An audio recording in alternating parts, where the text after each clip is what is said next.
رأيت رسول الله صلى الله عليه وسلم في حجته يوم عرفة وهو على ناقته القصواء يخطب فسمعته يقول إني تركت فيكم ما إن أخذتم به لن تضلوا کتاب اللہ وعطرتی اہل بیتی۔ میرے محترم سامعین، اس حدیث پاک میں بھی حضور صلی اللہ علیہ وآلہ وسلم نے اہل بیت کی اور قرآن پاک کی عظمت اور فضیلت کا ذکر کیا ہے۔ پیارے نبی صلی اللہ علیہ وسلم کا فرمان ہے، اور یہ فرمان حضور نے اس وقت لوگوں کے سامنے بیان کیا جب حضور نے حج کیا تھا، آخری حج جسے کہتے ہیں حجۃ الوداع۔ کون سا حج؟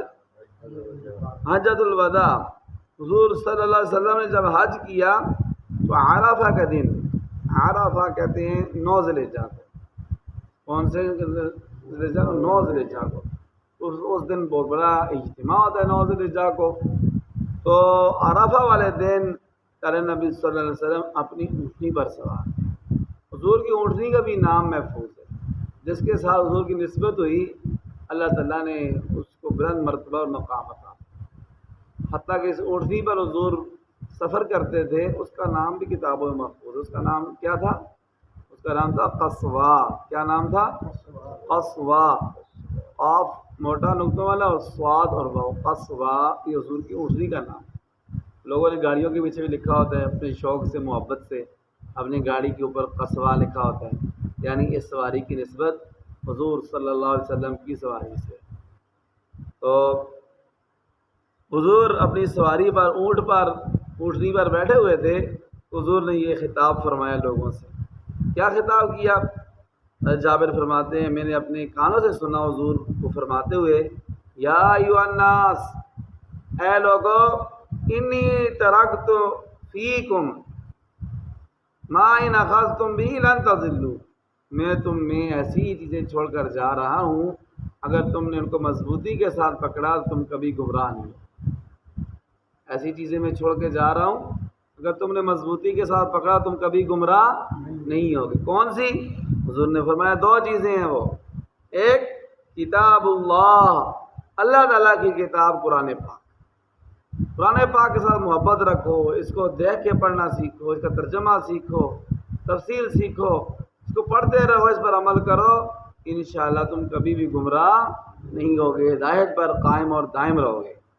اور دوسری چیز حضور نے فرمایا ہوا عطرتی اہل بیتی، اور میری اولاد، میرے اہل بیت، ان کو تو مضبوطی کے ساتھ پکڑو، ان کے ساتھ محبت کرو، اور جہاں تک ہو سکے ان کی عزت و ناموس کی حفاظت کرو، اور ان کے نقش قدم پر چلنے کی کوشش کرو، ان کے نقش قدم پر چلو۔ جب تم میرے اہل بیت سے، میری اولاد سے، میرے گھر والوں سے محبت کرو گے اور ان کے نقش قدم پر چلو گے، ان کی صفات اپناؤ گے، تو اللہ تعالیٰ تمہیں کبھی بھی گمراہ نہیں ہونے۔ اور دوسری بھی حدیث پاک اس کے ساتھ حضور نے فرمایا کہ ما ان تمسنی تارک فیکم ما ان تمسکتم بی لن تضلوا بعدی احدہما اعظم من الآخر کتاب اللہ حبل ممدود من السماء الى الارض۔ حضور نے فرمایا 2 چیزیں تم میں چھوڑ کے جا رہا ہوں، مضبوطی کے ساتھ پکڑو گے تو کبھی گمراہ نہیں ہوگے۔ اور فرمایا ایک دوسرے سے بڑھ کر ہے، ایک چیز دوسرے سے عظیم تر ہے۔ کون سی 2 چیزیں ہیں؟ فرمایا ایک تو کتاب اللہ، اللہ تعالیٰ کی کتاب ہے، وہ کیا ہے؟ حبل ممدود من السماء الى الارض۔ یہ اللہ تعالیٰ کی کتاب کیا چیز ہے؟ یہ ایک رسی ہے جو آسمان سے زمین کی طرف لٹکائی ہوئی ہے، پھیلی ہوئی ہے، کیونکہ یہ آسمان سے آئی، اللہ تعالیٰ کے پاس سے آئی ہے کتاب، اس لیے یہ حضور نے تشبیہ دی اس کی کہ ایسے جیسے اس رسی کا تعلق اللہ تعالیٰ کے ساتھ، تو اس کو مضبوطی کے ساتھ پکڑو۔ اور دوسری چیز فرمایا وعطرتی اہل بیتی، اور میرے اہل بیت، میرے خاندان والے، ان کو مضبوطی کے ساتھ پکڑو، ان سے محبت رکھو، ان سے بغض نہ کرو، اور ان کے نقش قدم پر چلنے کی کوشش کرو، اور ان کی عزت و ناموس کی حفاظت کرو، تو حضور نے فرمایا کبھی بھی گمراہ نہیں۔ اور فرمایا وَلَن يَتَفَرَّقَا حَتَّى يَرِدَا عَلَيَّ الْحَوْض، ان دونوں کو کبھی بھی جدا نہ کرنا، قرآن پاک کو اور میرے اہل بیت کو یہاں تک کہ حوض کوثر پر مجھ سے ملاقات ہو جائے۔ پھر فرمایا حضور نے فانظروا کیف تخلفونی فیہما، حضور نے فرمایا تم غور و فکر کر لو، تدبر کر لو، سوچ لو کہ تم میرے بعد ان کے ساتھ کیا سلوک کرو گے، میرے بعد ان کے ساتھ کیا سلوک کرو گے۔ کیا سلوک کیا؟ حضور کے خاندان کو بھی میدان کربلا میں شہید کر دیا، ذبح کر دیا، اور اللہ کی کتاب کو پس پش ڈال دیا۔